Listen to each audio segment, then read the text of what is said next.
Covid ಕಾಲಕ್ಕೆ ರಾಜ್ಯ ಮತ್ತೆ ರಿಟರ್ನ್ ಆಗುತ್ತಾ, ಮತ್ತೆ ವರ್ಕ್ ಫ್ರಮ್ ಹೋಮ್ ಜಾರಿ ಆಗುತ್ತಾ ಅನ್ನುವಂಥದ್ದು. ಯಾಕೆಂದ್ರೆ ರಾಜ್ಯದಲ್ಲಿ ಎದುರಾಗ್ತಿರುವಂತಹ ತುರ್ತು ಪರಿಸ್ಥಿತಿ ಏನಿದೆಯಲ್ಲ, ಇದೇ ಇದಕ್ಕೆ ಕಾರಣ. ಕೋವಿಡ್ ನಲ್ಲಿ ಹೆಂಗಿತ್ತೋ ಅದೇ ಕಾಲಕ್ಕೆ ಈಗ ರಾಜ್ಯ ರಿಟರ್ನ್ ಆಗುತ್ತಾ, ಮತ್ತೆ ವರ್ಕ್ ಫ್ರಮ್ ಹೋಮ್ ಜಾರಿ ಆಗುತ್ತಾ, ರಾಜ್ಯದಲ್ಲಿ ಮತ್ತೆ ತುರ್ತು ಪರಿಸ್ಥಿತಿ ಎದುರಾಗುತ್ತಾ, ಇಂಧನ ಉಳಿಸೋಕೆ ಈಗ ವರ್ಕ್ ಫ್ರಮ್ ಹೋಮ್ ನೀತಿ ಜಾರಿ, ಇಂತಹ ಪ್ರಶ್ನೆಗಳಿಗೆ ಕಾರಣವಾಗಿದೆ ಐಇಎ ಶಿಫಾರಸು. ಐಇಎ ಅಂತಾರಾಷ್ಟ್ರೀಯ ಇಂಧನ ಸಂಸ್ಥೆ ಗಲ್ಫ್ ಯುದ್ಧದ ಕಾರಣ ಜಾಗತಿಕ ಇಂಧನ ಬಿಕ್ಕಟ್ಟು ಉಂಟಾಗಿರುವಂತದ್ದು. ಪರಿಸ್ಥಿತಿ ನಿಭಾಯಿಸೋಕೆ ಕೆಲ ಶಿಫಾರಸು ಮಾಡಿದೆ ಐಇಎ. ಇಂಧನ ಮತ್ತು ಗ್ಯಾಸ್ ಬಳಕೆ ಕಡಿತಗೊಳಿಸಲು ಐಇಎ ಶಿಫಾರಸನ್ನ ಮಾಡಿರುವಂತದ್ದು. ಕೋವಿಡ್ ಕಾಲಕ್ಕೆ ಮತ್ತೆ ರಾಜ್ಯ ರಿಟರ್ನ್ ಆಗುತ್ತಾ, ವರ್ಕ್ ಫ್ರಮ್ ಹೋಮ್, ಮನೆಯಿಂದಲೇ ಕೆಲಸ ಮಾಡಿ ಅನ್ನುವಂತ ವ್ಯವಸ್ಥೆ ಮತ್ತೆ ಜಾರಿಗೆ ಬರುತ್ತಾ, ರಾಜ್ಯದಲ್ಲಿ ಮತ್ತೆ ತುರ್ತು ಪರಿಸ್ಥಿತಿ ಎದುರಾಗತ್ತೆ ಅನ್ನುವಂಥದ್ದನ್ನ ಐಎಫ್ ಕೊಟ್ಟಿರುವಂತಹ ಕೆಲವು ರೂಲ್ಸ್ ಮತ್ತು ಏನು ಶಿಫಾರಸು ಮಾಡಿದೆ ಐಎಫ್, ಆ ಎಲ್ಲ ಶಿಫಾರಸುಗಳು ಇಂತಹ ಪ್ರಶ್ನೆ ಮೂಡೋಕೆ ಈಗ ಕಾರಣವಾಗಿದೆ. ಐಎಫ್ ಅಂತಾರಾಷ್ಟ್ರೀಯ ಇಂಧನ ಸಂಸ್ಥೆ ಹೇಳಿರುವಂತೆ ಮನೆಯಿಂದಲೇ ಕೆಲಸ ಮಾಡಿ, ಯಾಕೆಂದ್ರೆ ಇಂಧನ ಉಳಿಸಬೇಕಿದೆ, ಇಂಧನ ಪೂರೈಕೆ ಸರಿಯಾದ ಪ್ರಮಾಣದಲ್ಲಿ ಆಗ್ತಿಲ್ಲ, ಇನ್ನು ಗ್ಯಾಸ್ ಸಿಲಿಂಡರ್ ಅಭಾವ ಇರೋ ಕಾರಣ ಪರಿಸ್ಥಿತಿ ನಿಭಾಯಿಸೋಕೆ ಐಎಫ್ ಇಂತಹ ಕೆಲವು ಶಿಫಾರಸುಗಳನ್ನ ಮಾಡ್ತಾ ಇದೆ.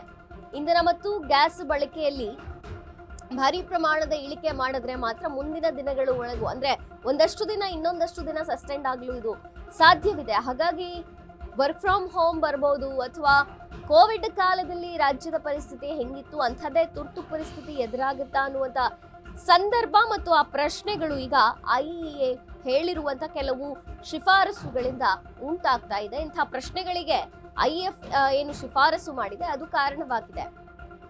ಐಇಎ ಅಂತಾರಾಷ್ಟ್ರೀಯ ಇಂಧನ ಸಂಸ್ಥೆ ಗಲ್ಫ್ ಯುದ್ಧದ ಕಾರಣ ಜಾಗತಿಕ ಇಂಧನ ಬಿಕ್ಕಟ್ಟು ಉಂಟಾಗಿದೆ. ಪರಿಸ್ಥಿತಿ ನಿಭಾಯಿಸೋಕೆ ಐಇಎ ಕೆಲವು ನಿಯಮಗಳನ್ನ, ಶಿಫಾರಸುಗಳನ್ನ ಹೇಳುತ್ತಾ ಇದೆ. ಇಂಧನ ಮತ್ತು ಗ್ಯಾಸ್ ಬಳಕೆಯನ್ನ ಕಡಿತ ಮಾಡುವಂತಹ ಅವಶ್ಯಕತೆ ಇದೆ. ಹಾಗಾಗಿ ಅಡಿಕೆಯಂತಹ ಅಗತ್ಯಗಳಿಗೆ ಮಾತ್ರ ಎಲ್ಪಿಜಿ ಬಳಸಿ, ವಾಹನ ಸಾರಿಗೆಯಲ್ಲಿ ಎಲ್ಪಿಜಿ ಬಳಸೋದು ಬೇಡ, ಇಂಧನ ಉಳಿಸೋಕೆ ಮನೆಯಿಂದಲೇ ಕೆಲಸ ಮಾಡಿ, ಹೆದ್ದಾರಿಗಳಲ್ಲಿ ವಾಹನದ ವೇಗ ಮಿತಿಯನ್ನ ಕಡಿಮೆ ಮಾಡಿ, ದೊಡ್ಡ ದೊಡ್ಡ ನಗರಗಳಲ್ಲಿ ಸಮಬೆಸ ಸಂಖ್ಯೆಯಲ್ಲಿ ಕಾರು ಚಲಾವಣೆಯನ್ನ ಮಾಡಿ, ಏನು ಅಡಿಗೆ ಅಂತ ಮೂಲಭೂತವಾದಂತಹ ಅಗತ್ಯಗಳಿಗೆ ಮಾತ್ರ ಎಲ್ಪಿಜಿಯನ್ನ ಬಳಸಿ ಅಂತ ಐಇಎ ಶಿಫಾರಸು ಮಾಡ್ತಾ ಇದೆ. ಇಂಧನ ಉಳಿಸಬೇಕು ಅಂದ್ರೆ ಆಫೀಸಿಗೆ ವಾಹನ ತಗೊಂಡು ಹೋಗೋದು, ಗಾಡಿ, ಕಾರು ಇತ್ಯಾದಿಗಳನ್ನ ಬಳಸೋಕ್ಕಿಂತ ಮನೆಯಿಂದಲೇ ಕೆಲಸ ಮಾಡಿದ್ರೆ ಆ ಇಂಧನವನ್ನ ಉಳಿಸಬಹುದು ಅನ್ನುವಂಥ ಶಿಫಾರಸು ಐಇಎ. ಹಾಗಾಗಿ ಅದನ್ನ ಪ್ರೋತ್ಸಾಹಿಸಿ ಅಂತಿದೆ. ಇನ್ನು ಹೆದ್ದಾರಿಗಳಲ್ಲಿ ವಾಹನದ ವೇಗ ಮಿತಿಯನ್ನ ಕಡಿಮೆ ಮಾಡಬೇಕು ಮತ್ತು ಸಿಗ್ನಲ್ ಬಂದ ತಕ್ಷಣ ಗಾಡಿಯನ್ನ ಆಫ್ ಮಾಡೋದಿರ್ಬೋದು, ಹಾಗೆ ಇಂಧನವನ್ನ ಬಳಕೆಯನ್ನ ಒಂದು ನಿಯಂತ್ರಣದಲ್ಲಿ ಇಟ್ಟುಕೊಳ್ಳೋದಾಗಿರ್ಬೋದು, ಇನ್ನು ವೇಗ ಮಿತಿ ಕಡಿಮೆಗೊಳಿಸಿ ಇಂಧನದ ಪ್ರಮಾಣವನ್ನ, ಬಳಕೆಯ ಪ್ರಮಾಣವನ್ನ ಕಡಿಮೆಗೊಳಿಸೋದಾಗಿರ್ಬೋದು. ಒಟ್ಟಾರೆ ಇಂಧನವನ್ನ ಯಾವೆಲ್ಲ ರೀತಿಯಲ್ಲಿ ಉಳಿಸಬಹುದು ಅದಕ್ಕೆಲ್ಲವೂ ಕೂಡ ಐಇಎ ಪ್ರೋತ್ಸಾಹವನ್ನ ನೀಡಿ ಅಂತ ಹೇಳ್ತಾ ಇದೆ. ತೈಲ ಬೇಡಿಕೆ ತಗ್ಗಿಸೋಕೆ ಸಾರ್ವಜನಿಕರಿಗೆ ಸಾರಿಗೆ ಪ್ರೋತ್ಸಾಹ. ಸಾರ್ವಜನಿಕ ಸಾರಿಗೆಗಳನ್ನ ಜಾಸ್ತಿಯಾಗಿ ಬಳಸಿ, ಸ್ವಂತ ವಾಹನಗಳನ್ನ, ಪ್ರೈವೇಟ್ ವೆಹಿಕಲ್ಗಳನ್ನ ಬಳಕೆ ಮಾಡೋದು ಕಡಿಮೆ ಮಾಡಿ. ಹಾಗಾಗಿ ಇಂಧನದ ಬಳಕೆಯೂ ಕಮ್ಮಿ ಆಗುತ್ತೆ ಮತ್ತು ಪೂರೈಕೆ ಮಾಡುವಂತಹ ಅತಿಯಾದ ಅಭಾವವು ಕಂಡು ಬರೋದಿಲ್ಲ ಅನ್ನುವಂಥದ್ದು. ಇನ್ನು ದೊಡ್ಡ ನಗರಗಳಲ್ಲಿ ಸಮಬೆಸ ಸಂಖ್ಯೆಯಲ್ಲಿ ಕಾರು ಸಂಚಾರವನ್ನ ಮಾಡಿ ಅನ್ನುವಂಥದ್ದು. ಹಲವಾರು ಶಿಫಾರಸುಗಳನ್ನ ಐಇಎ ಇಡ್ತಾ ಇದೆ.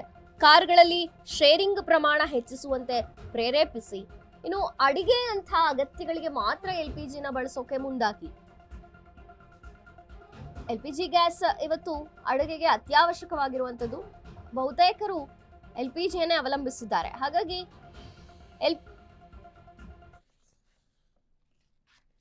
ಇತ್ಯಾದಿ ಶಿಫಾರಸುಗಳನ್ನ ಐಇಎ ಮಾಡ್ತಾ ಇದೆ. ಇದಕ್ಕೆಲ್ಲವೂ ಕಾರಣ ಇವತ್ತು ಉಂಟಾಗಿರುವಂತಹ ಇಂಧನ ಮತ್ತು ಗ್ಯಾಸ್ ಅಭಾವ. ಈ ಬಗ್ಗೆ ಹೆಚ್ಚಿನ ಮಾಹಿತಿಯನ್ನ ಕೊಡ್ತಾರೆ ಪ್ರತಿನಿಧಿ ಲಕ್ಷ್ಮಿ, ನೇರ ಸಂಪರ್ಕದಲ್ಲಿದ್ದಾರೆ. ಎಸ್ ಲಕ್ಷ್ಮಿ, ಮತ್ತೆ ಈ ನಾವು ಕೋವಿಡ್ ಸಂದರ್ಭದಲ್ಲಿ ಹೇಗಿದ್ವಿ ಅದೇ ಪರಿಸ್ಥಿತಿ ಉಂಟಾಗುತ್ತಾ? ಯಾಕಂದ್ರೆ ವರ್ಕ್ ಫ್ರಮ್ ಹೋಮ್ ಇರ್ಬೋದು, ಅಥವಾ ಎಲ್ಪಿಜಿಯನ್ನು ಅಡಿಗೆಗೆ ಮಾತ್ರ ಬಳಸುವಂಥದ್ದು ಇರ್ಬೋದು, ಇಂಥದ್ದೆಲ್ಲ ಪರಿಸ್ಥಿತಿಗಳು ಉಂಟಾಗ್ಬೋದಾ ಲಕ್ಷ್ಮಿ? ಏನ್ ಹೇಳ್ತೀರಾ? ಎಸ್ ಮಂಜರಿ, ಸದ್ಯಕ್ಕೆ ಇದೊಂದು ಪ್ರಶ್ನೆ ಸಾಕಷ್ಟು ಜನರಲ್ಲಿ ಕಾಡ್ತಾ ಇರುವಂತದ್ದು. ಯಾಕೆಂತಂದ್ರೆ ಇತ್ತೀಚಿನ ಬೆಳವಣಿಗೆಯನ್ನ ನೋಡ್ತಾ ಹೋದಂಗೆ ಏನು ಇರಾನ್ ಮತ್ತು ಇಸ್ರೇಲ್ ಜೊತೆಗೆ ಅಮೆರಿಕ ಯುದ್ಧ ಆಗ್ತಾ ಇದೆ, ಅವತ್ತಿನಿಂದ ಸಹ ಇವತ್ತಿನವರೆಗೂ ಸಾಕಷ್ಟು ಬದಲಾವಣೆ ಆಗ್ತಾ ಇದೆ.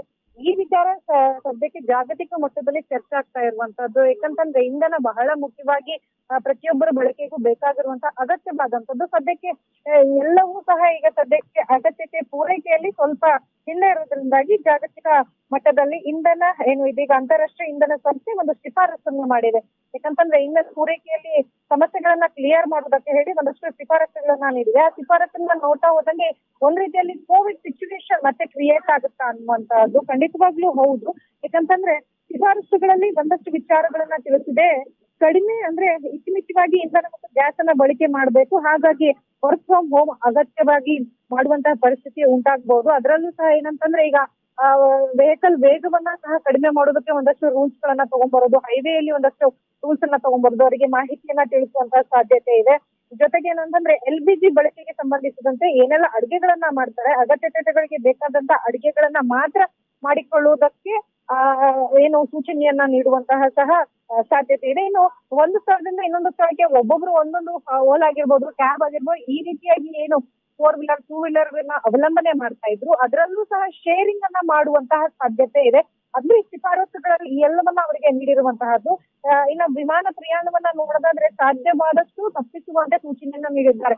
ಏನಾದ್ರೂ ಎಮರ್ಜೆನ್ಸಿ ಇತ್ತಾ ಬೇರೆ ಕಂಟ್ರಿಗೆ ಹೋಗೋದಕ್ಕೆ ಅಥವಾ ವಿಮಾನ ಮೂಲಕವಾಗಿ ತಾವು ಎಲ್ಲಿಗಾದ್ರೂ ಅಗತ್ಯ ಇದ್ರೆ ಮಾತ್ರ ಹೋಗ್ಬೇಕು, ಇಲ್ಲ ಅಂತಂದ್ರೆ ಖಂಡಿತವಾಗಿಯೂ ಅನಾವಶ್ಯಕವಾಗಿ ಸುತ್ತಾಡುವುದಕ್ಕೂ ಸಹ ಬ್ರೇಕ್ ಹಾಕುವಂಥದ್ದು. ಸಾರಿಗೆ ಮತ್ತು ಇತರ ಕೆಲಸಗಳಿಗೆ LPG ಬಳಕೆ ಬೇಡ ಎಂದು ಸಹ ಈಗಾಗಲೇ ಸೂಚನೆಗಳನ್ನ ನೀಡಿದ್ದಾರೆ. ಏನು ಕರೆಂಟ್ ಸ್ಟೋವ್ ಹಾಗೂ ಪರ್ಯಾಯ ಆಯ್ಕೆಗಳನ್ನ ಪ್ರೋತ್ಸಾಹ ಮಾಡಬೇಕು ಮತ್ತೆ ಅದಕ್ಕೆ ಮಾರ್ಗದರ್ಶಗಳನ್ನ ಸೂಚಿಸಿದ್ದಾರೆ. ವಿದ್ಯುತ್ ಉತ್ಪಾದನೆ ಮುಖಾಂತರವಾಗಿ ಏನೆಲ್ಲ ಬಳಕೆಗಳನ್ನ ನಾವು ಮಾಡ್ಕೊಳ್ಬಹುದು ಅದನ್ನ ಮಾತ್ರ ವಿದ್ಯುತ್ ಮುಖಾಂತರವಾಗಿ, ಫಾರ್ ಎಕ್ಸಾಂಪಲ್ ಹೇಳ್ಬೇಕು ಅಂತಂದ್ರೆ ಈ ವೆಹಿಕಲ್ ಆಗಿರ್ಬೋದು, ಜೊತೆಗೆ ಏನು ಸ್ಟವ್ ಮತ್ತೆ ಇಂತಹದ್ದನ್ನ ವಿದ್ಯುತ್ ಮುಖಾಂತರವಾಗಿ ಏನೆಲ್ಲ ಬಳಕೆಗೆ ಬರುತ್ತವೋ ಅದನ್ನ ಬಳಕೆ ಮಾಡ್ಕೋಬೇಕು ಅನ್ನುವಂಥದ್ದನ್ನ ನೀಡಿದ್ದಾರೆ. ಜೊತೆಗೆ ಕೈಗಾರಿಕೆಗಳಲ್ಲಿ ಸಹ LPG ಬದಲಿಗೆ ನೈಸರ್ಗಿಕ ಅನಿಲಾದಂತಹ ಬ್ಯೂಟೇನ್ ಮತ್ತು ಪ್ರೊಪೇನ್ ಈಥೇನ್ ಮುಖಾಂತರವಾಗಿ ಅನಿಲನ್ನ ಬಳಸುವುದಕ್ಕೆ ಸೂಚನೆಯನ್ನ ನೀಡಿದ್ದಾರೆ. ಒಟ್ಟಾರೆಯಾಗಿ ಏನು ಅಂತಾರಾಷ್ಟ್ರೀಯ ಇಂಧನ ಸಂಸ್ಥೆ ಒಂದಷ್ಟು ಶಿಫಾರಸನ್ನ ನೀಡಿದೆ. ಇಂಧನ ಜೊತೆಗೆ ಗ್ಯಾಸ್ ಅನ್ನ ಈ ಎರಡನ್ನೂ ಸಹ ಮಿತವಾಗಿ ಬಳಸಿ ಜನಸಾಮಾನ್ಯರಿಗೆ ಮುಂದಿನ ದಿನಮಾನ ಯಾವಾಗ ಕ್ಲಿಯರ್ ಆಗುತ್ತೆ ಅಲ್ಲಿವರೆಗೂ ಒಂದಷ್ಟು ಸೂಚನೆಯನ್ನ ನೀಡುವುದಕ್ಕೆ ಓಕೆ ಲಕ್ಷ್ಮಿ, ಥ್ಯಾಂಕ್ ಯು ನಿಮ್ಮೆಲ್ಲ ಮಾಹಿತಿಗಾಗಿ.